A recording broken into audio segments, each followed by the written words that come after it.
I knew something was wrong the moment I saw the dress. It appeared on my screen, my hidden living room camera, like a ghost wearing her shape. A black dress, tight, elegant, something I'd never seen before. She walked past the frame, unaware I was watching, unaware that the smallest details have a way of betraying the biggest lies. Her hands were shaking, mine were calm. I replayed the footage 3 times.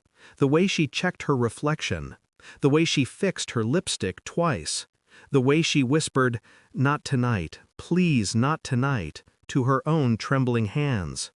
I didn't know who she was talking to yet, but I knew it wasn't me. The footage ended, and an awful silence filled the room. This wasn't suspicion. This wasn't paranoia. This was the first fracture, a hairline crack in the glass of our life. I didn't breathe. I just watched. And that was the moment the story changed, quietly, like something rotten sinking underwater. Because when you see your wife wearing a dress she never wore for you, preparing for a night she never told you about, you stop being a husband. You become an observer, a witness, a hunter. And I knew then I wasn't about to confront her. I was going to follow the truth until it ran out of breath. The next morning she kissed my cheek like nothing was wrong. Her eyes were softer than usual, almost tender. But I saw it now, the performance. The guilt trying to disguise itself as affection. She smelled of perfume she never used around me. I asked nothing. I simply noticed how she flinched when her phone buzzed, how she turned her body away before reading the message, how she cleared her notifications a little too quickly. Suspicion didn't shout. It whispered, and I listened. That night, when she fell asleep, I checked the camera again. More footage, more secrets slipping through the cracks. She'd been crying before she left the house. Crying, and still going. That part stung more than anything. Because tears mean conflict, and conflict means choice. And she still went. By the 3rd night, I wasn't hurt anymore. I was studying her. Phone records, location pings, receipts, a lipstick stain on the inside of her mask. Everything small, everything quiet. But together, they spelled a truth I wasn't ready for. She was seeing someone familiar enough that she didn't panic, someone close. The realization didn't break me, it focused me. The truth came in a message she didn't know I saw. Tonight? Same place? 2 words. A location pin. That was all. That night I waited, not at the hotel she thought she was slipping away to, but at home, sitting at the dining table with a manila folder and divorce papers beside me. She entered at 1:12 a.m. Her makeup was smudged. Her dress, that dress, clung to her like a confession. She froze when she saw me. I didn't speak.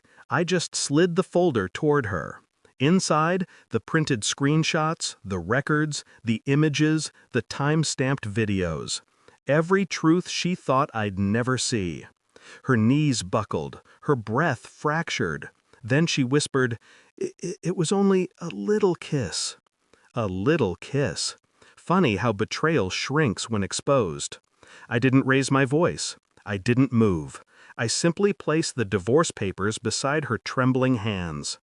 Her tears came fast, loud, but guilt always screams when cornered. I stayed quiet. Silence was louder than rage. But karma has a sense of irony. The man she thought would save her had blocked her, deleted her, thrown her under the bus the moment I confronted reality.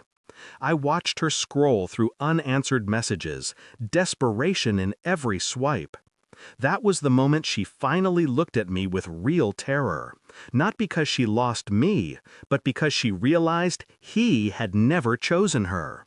Her betrayal had bought her nothing, nothing but the sound of my calm voice breaking the room. You chose a moment. I chose a lifetime. She collapsed, begging, clawing at apologies. I stepped back, like her touch carried poison. Revenge didn't require shouting. It required clarity. And clarity was the sharpest blade I owned. I left the house before sunrise. The air was cold, and for the first time in months, I could breathe without feeling something rotting inside me. People think heartbreak is loud. It isn't. It's quiet, purposeful, almost peaceful. As I walked away, I didn't think about her tears, or her dress, or the lies she tried to bury. I thought about the moment the camera caught her reflection, how she didn't recognize herself. Now, she would have to. Karma didn't punish her. The truth did. I just delivered it. And as the door closed behind me, I felt something settle inside my chest. Not anger, not grief, just an ending. A clean, cold ending. The kind that lets you walk away without ever looking back.